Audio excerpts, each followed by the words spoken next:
Albert Einstein de São Paulo. Vamos discorrer sobre esse tema aí.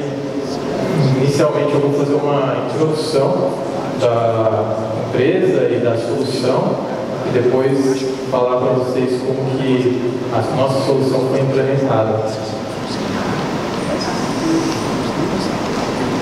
Eu sou engenheiro de vendas da Climatix. A Climatix é uma empresa dentro do grupo Mecalor e vale a gente fazer uma breve introdução, né, com relação a isso. A Mecalor, ela é uma empresa fundada na década de 60, uma empresa do segmento de refrigeração, principalmente chillers, né, e ela se desenvolveu muito no segmento industrial e hospitalar. Foi criada a marca Climatix para atuar no segmento de HVAC e mais especificamente nessa apresentação a gente vai falar sobre a Smart, que ela é uma empresa, uma marca, que ela está inserida no grupo como uma parceira. A Mecalor e a Climatix são representantes da Smart na América Latina toda, então desde o México até o Chile, Brasil, enfim. Nós somos representantes da Smart, que é a tecnologia implementada nesse case. Falando um pouquinho da Smart, a Smart ela é uma empresa que foi a principal desenvolvedora da solução de chiller turbocore, uma cal magnética. Então, eles desenvolveram essa tecnologia, depois passaram para Danfoss essa tecnologia. E em 2021 a Mecalor começou a fazer parte dessa parceria. Então teve a fundação lá da Smart, desenvolvimento da tecnologia, fábrica no Canadá em 2005 e a partir de 2005 vários chillers cal magnético foram sendo instalados no mundo todo e a Smart era uma fornecedora de chillers, principalmente para segmento data center, porque esse tipo de solução é uma solução bastante eficiente e quanto mais a aplicação ela precisa quanto mais ela é utilizada, maior é a diferença dessa eficiência que o equipamento faz. Então, o segmento de data center, como comentaram aí, que é uma operação 24/7, ou seja, uma operação contínua, alguns hospitais, que é o caso que eu vou apresentar aqui, começa a ter uma vantagem competitiva bem grande, né, nessa solução. Então, em resumo, né, quanto mais se usa, mais a gente consegue economizar energia. A Climatix ela tem então soluções de chillers, né, e de outros equipamentos, climatizadores de precisão, dry coolers, chillers hospitalares, enfim, uma série de equipamentos para atender os mercados de hospitais, data centers, prédios comerciais. E com isso a gente tem aí uma gama de produtos grande, né, para aplicações principalmente com água gelada. E mais especificamente a gente vai tratar mais do turbocore, do Smart. Então, enfim, uma série de áreas aí que podem ser aplicadas nos chillers, né, turbocore. Então, área comercial, industrial, hospitalar, como eu comentei. O equipamento, né, o chiller turbocore, ele tem uma série de opções, né? A gente tem aí equipamentos com cargas um pouquinho menores, cargas maiores. Então a gente está falando aí de aplicações de 80 TRs até quase 4.000 TRs por unidade, né? Então tem soluções de chiller a ar, né? E os tradicionais também chiller a água. Nesse caso a gente vai falar mais especificamente da aplicação de um chiller a ar. Assim, a escolha de um ou outro é uma questão de projeto, de avaliação da solução como um todo, necessidade do cliente e tudo mais. O que vai ser interessante a gente verificar é que hoje é muito utilizado o chiller a ar, por conta de economia de água. Eles já são equipamentos que eles são bem menores do que antigamente, então antes se utilizava muito a solução à água, e agora esse movimento tem mudado por uma questão de preocupação com a eficiência energética. Aqui temos algumas imagens, né, do chiller turbocore, solução compressor, condensação a ar e as soluções a água.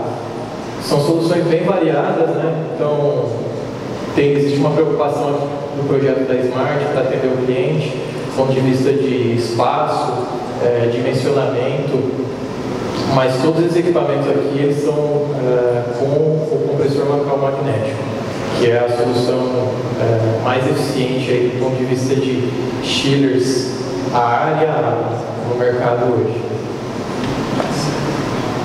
O chiller turbocore, né, ele normalmente aí ele apresenta um retorno sobre investimento aí na casa de 2 a 4 anos.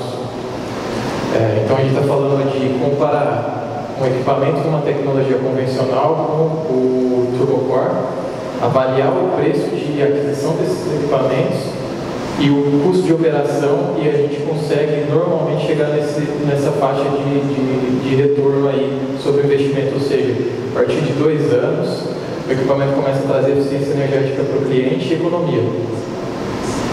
E é um equipamento que consegue operar aí pelo menos durante 30 anos, né? Então, se a gente fizer uma conta aí, a gente vai ver que o custo de aquisição desse equipamento ele acaba sendo pequeno, né, frente ao período que ele vai operar aí no cliente e trazer de resultado aí de investimento. Então, falando um pouquinho da tecnologia do turbocore, né, agora entrando mais nos pontos de economia que ele traz, a gente está falando aí de um equipamento que ele tem um menor consumo de energia, ele tem um menor custo de manutenção, um menor custo de troca de peças, menor desgaste. Também ele consegue entregar uma temperatura mais precisa comparado com outras tecnologias. Todos esses benefícios que eu estou falando aqui eu vou detalhar tecnicamente por que ele traz isso. E de maneira geral, a gente está falando de um equipamento que traz mais retorno de investimento em praticamente todas as áreas, né? Então, estou falando de um custo de operação menor, estou falando de manutenção menor, mesmo com um custo de aquisição maior, que é o único item que ele realmente é menos vantajoso comercialmente. Tem a questão da redução do ruído, não tem necessidade de soft start. Então, fazendo um comparativo de todos os números, né, comerciais, ele traz uma vantagem bem interessante. Vamos só entender um pouquinho mais, né, tecnicamente do equipamento. Então, esse daqui é o compressor turbocore. Ele, mecanicamente, ele é super simples. Mecanicamente, eu estou falando só desse eixo aqui com 2 invernas. Então, é um compressor centrífugo com 2 estágios. Tem a entrada do fluido refrigerante por aqui, ele faz um estágio de compressão, um segundo estágio e retorna o fluido. Essa é a parte mecânica do compressor. E aí tem toda uma automação, né, e uma parte elétrica em volta para garantir que esse equipamento funcione bem. Então, tem um banco de baterias aqui para garantir que ele tenha uma partida suave e também com relação a quedas de energia, né, porque esse sistema todo precisa estar energizado para que o mancal magnético mantenha o eixo no lugar. Então, a gente tem um eixo apoiado no mancal magnético, não temos óleo, né, nesses mancais, por isso que a tecnologia é oil free. E aí a gente tem uma série de vantagens, algumas delas apontadas aqui, outras que a gente vai olhar com mais atenção aí nos próximos slides.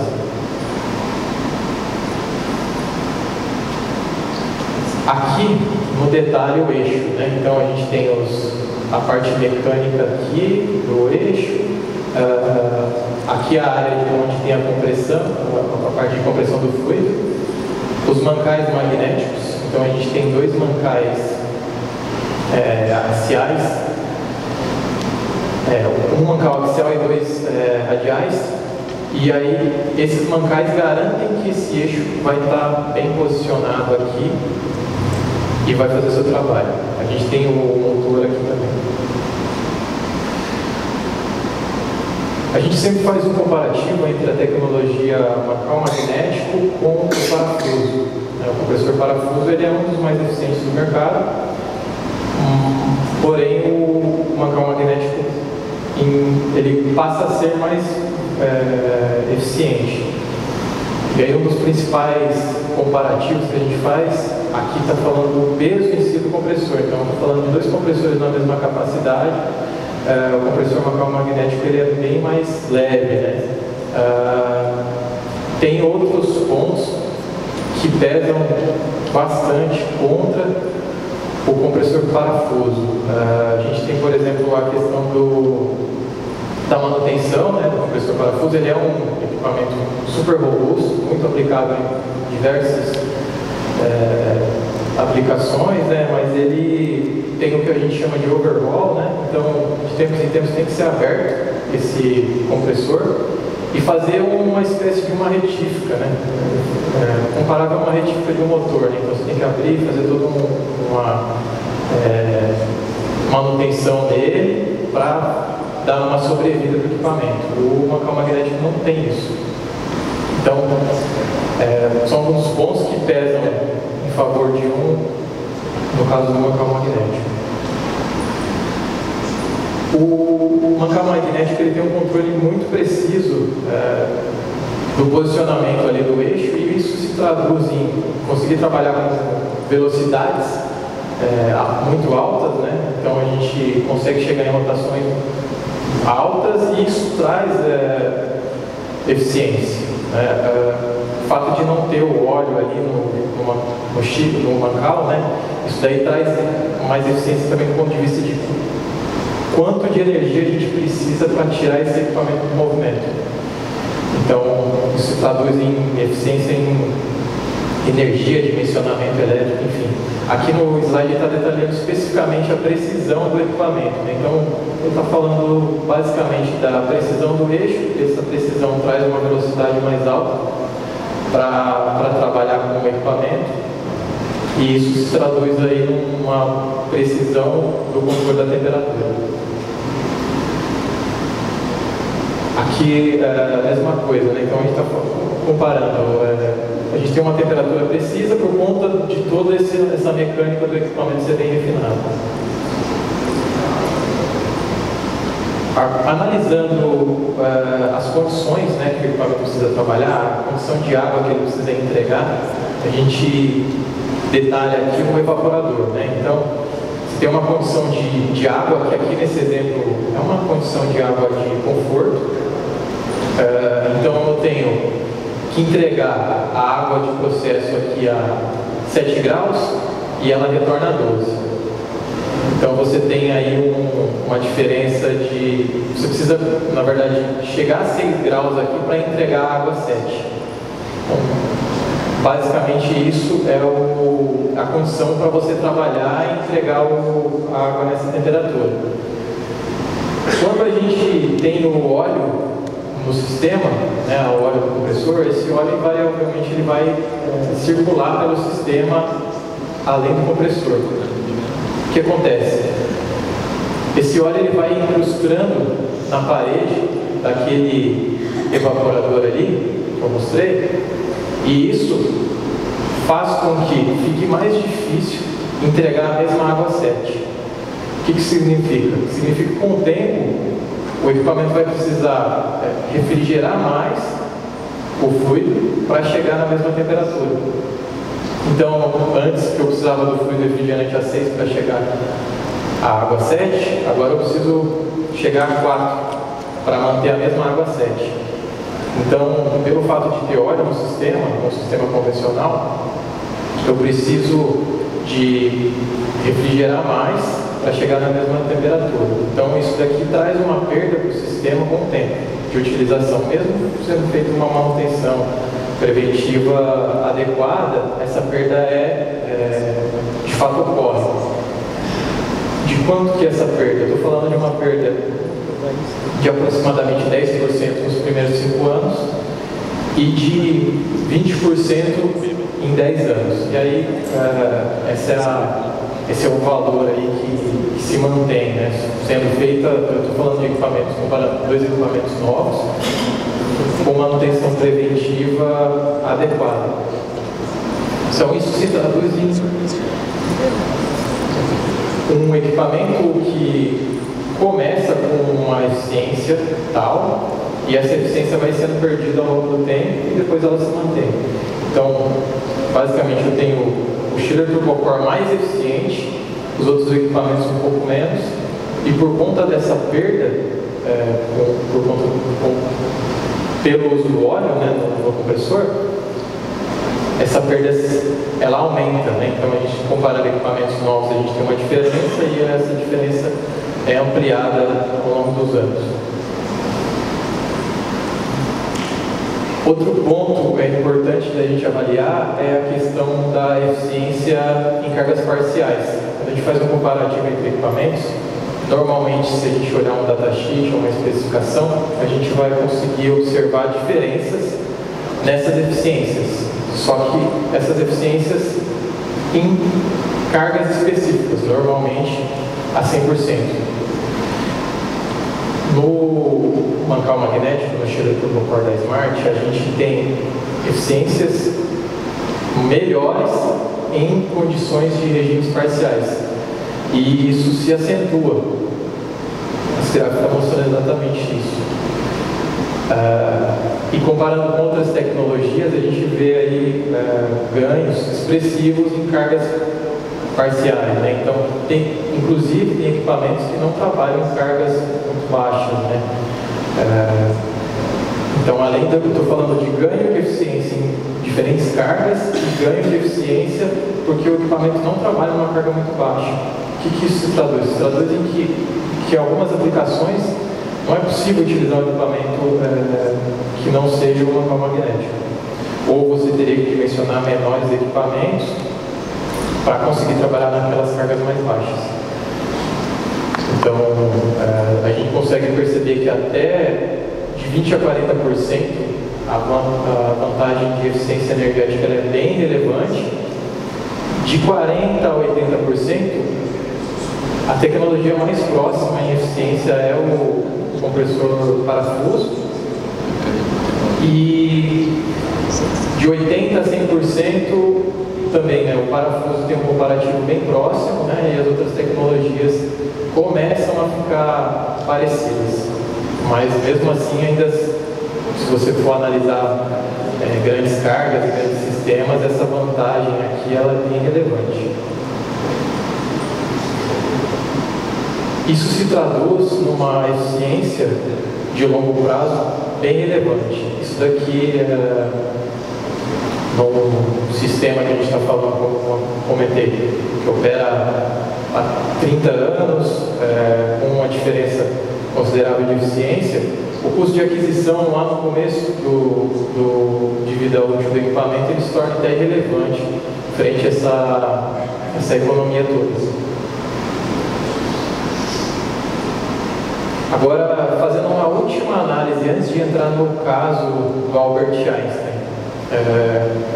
Em sistemas típicos de ar-condicionado, né, de instalações de ar-condicionado, a gente, quando começa a olhar para o consumo de energia, a gente observa que alguns sistemas têm uma relevância na aplicação, né, assim, no consumo. E o principal é o chiller. A gente está falando aí de 70% de consumo de energia do chiller num sistema de HVAC. Então, o que isso significa? HVAC por si só é um dos sistemas que mais consomem numa instalação, mais consome energia. Dentro desse sistema que mais consome energia, o que mais consome energia é o chiller. Então, se a gente atacar do ponto de vista de redução de consumo do chiller, vai ser onde a gente vai ter mais redução, né? A gente vai ter mais economia. Então, as HUs consomem 10% do sistema, as torres 5%, bomba 15% e o chiller é 70%. Então, se a gente conseguir reduzir algo aqui, a gente vai impactar bastante no consumo do cliente. Então, vamos falar agora especificamente do sistema de modernização do ar-condicionado do Albert Einstein. Imagino que todos devam conhecer, ou pelo menos ter ouvido falar do Hospital Albert Einstein, né? Ele é um hospital de referência em São Paulo, né? Os números falam por si só aí, ele é o hospital que tem uma grande preocupação com a qualidade do seu atendimento, e é um hospital de grandes proporções, né? A gente está falando de um espaço físico de mais de 6.500 metros quadrados, quase 500 leitos.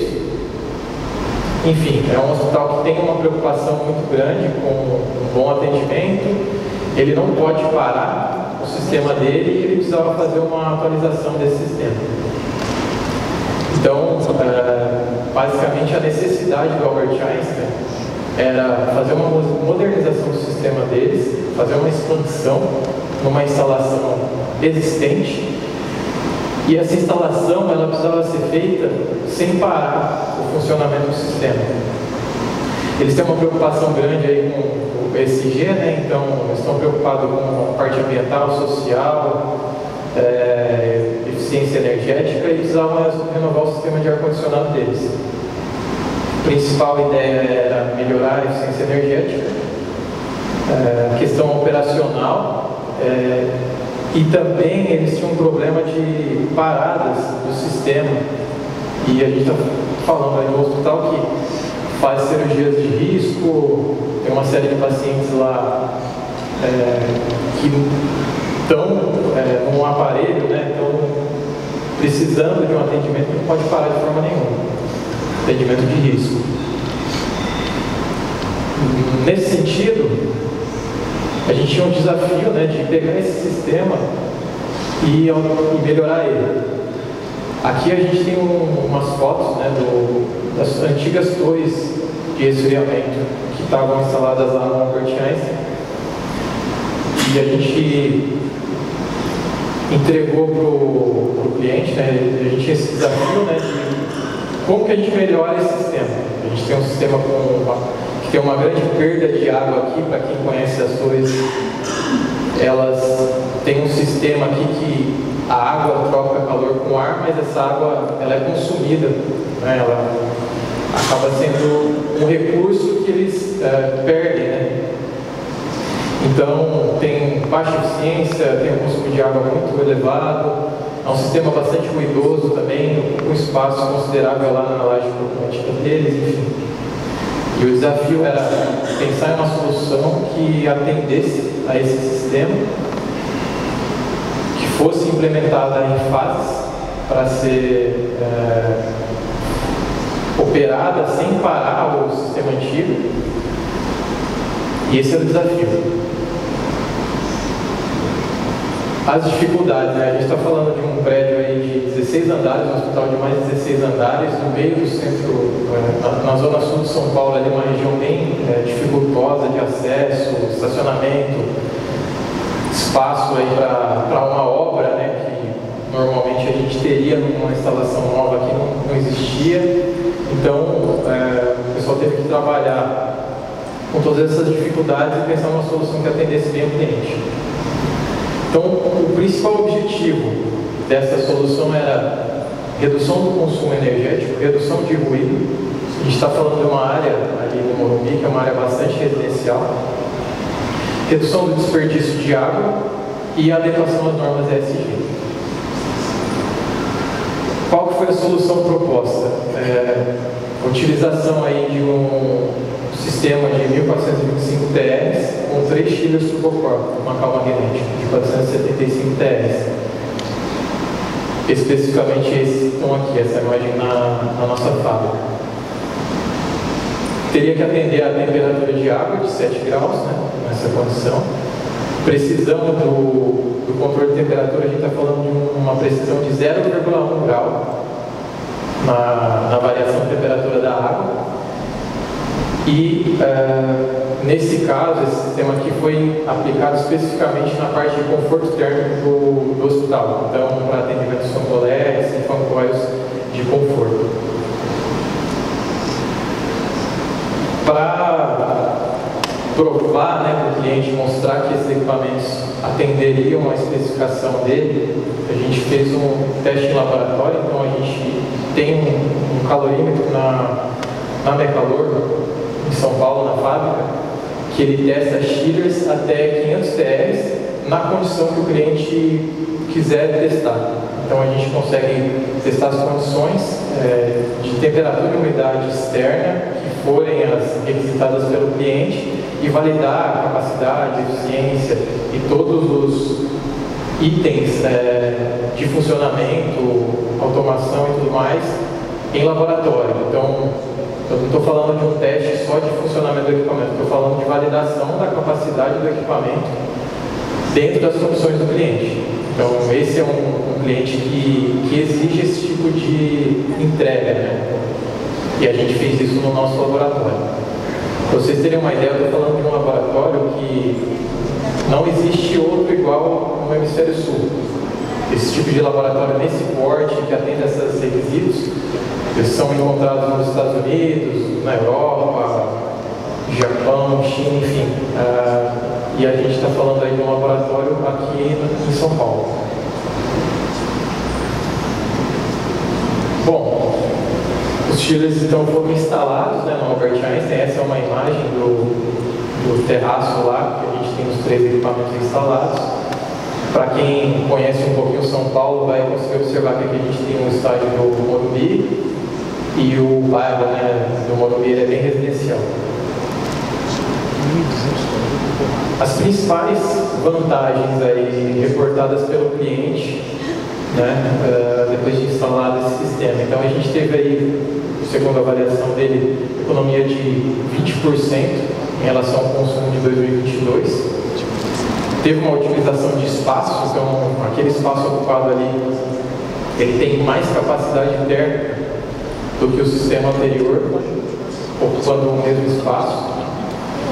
A gente tem economia na parte de dimensionamento elétrico do equipamento. Aqui tem um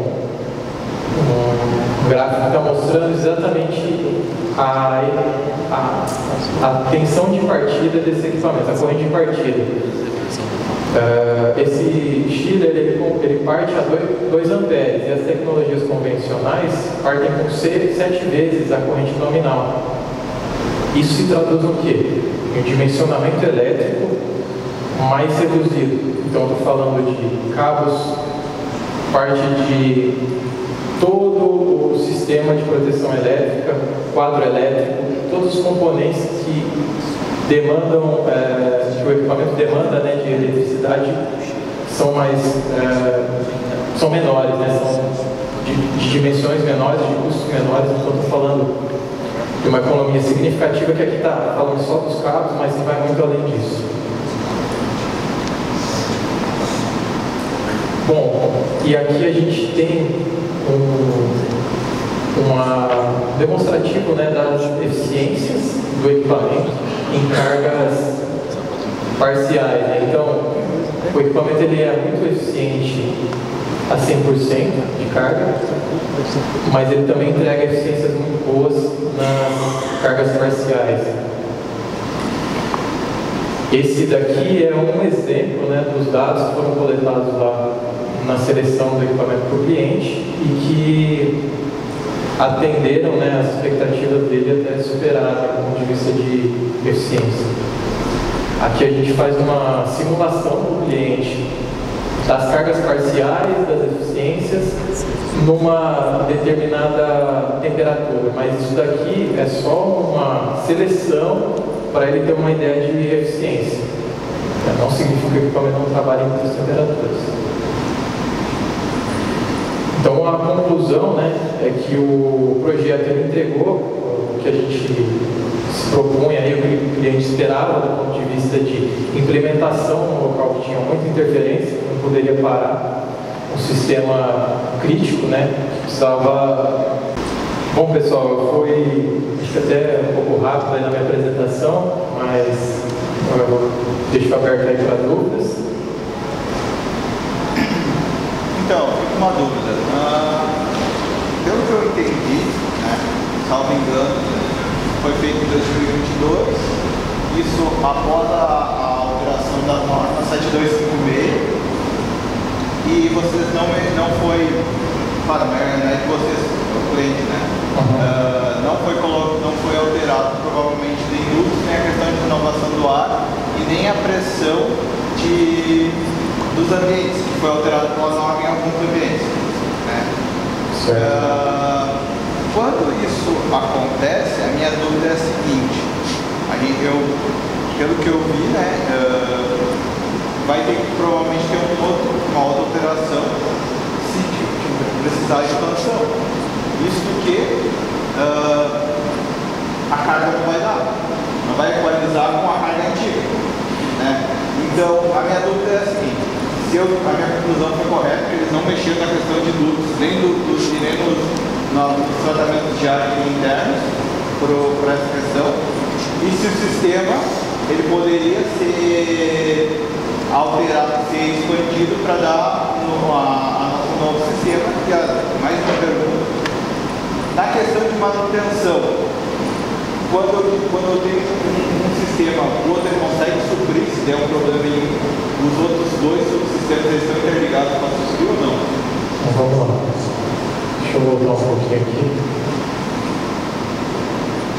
Nessa apresentação específica, eu estou falando da substituição das torres pelo chiller, né? Foi o local magnético, e assim, o sistema do Albert Einstein é bem mais complexo do que só a substituição dos chillers, tá? Para você ter uma ideia, do outro lado aqui tem chillers novos também. Tem um sistema backup desse do lado. Do ponto de vista de carga, se eu não me engano, esse sistema aqui atende com folga a aplicação lá do Albert Einstein. Então, estou falando de... tem mais equipamentos instalados aqui do que o que eles consomem de energia hoje. Do ponto de vista de adequação desse sistema, a parte de adequação da NR 7256 e tudo mais, a gente tem projetos com eles para esse tipo de coisa, que aí eu estou falando de um outro equipamento que não o chiller, né? Não sei se eu respondi todos. Na verdade, posso complementar? Sim. Está passando por uma segunda fase agora, em 2020, tá? Alguns equipamentos de sala de cirurgia da norma estão sendo aplicados e outros estão sendo aplicados aqui na capacidade da lista sem fluxos, como o FHB, para fazer um retrofit para poder aplicar no cluster a filtragem fina. A pressão continua a mesma, porque o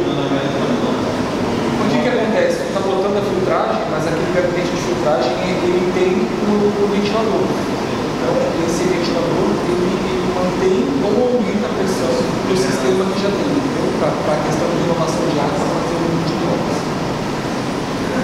E a última questão foi a questão de manutenção, só que eu tinha perguntado, mas meio que já respondeu, que a questão do ele já tem o sistema está com folga, então provavelmente ele consegue, se tiver uma linha, eles estão interligados, eles conseguem se comunicar e dar assistência para uma parte para deixar o botão sem problema. Exatamente. Esse é um reporte da solução que a gente entregou para o Albert Einstein. O sistema lá é bem mais complexo que isso, e eles têm as fases aí para a implementação da norma, enfim, aí é um universo que a gente está inserido com um chiller local magnético.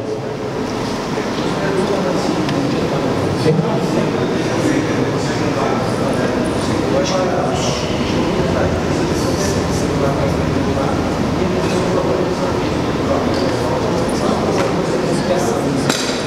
A gente implementou esse projeto, foi algo aproximadamente ano a 2 anos. Então, especificação,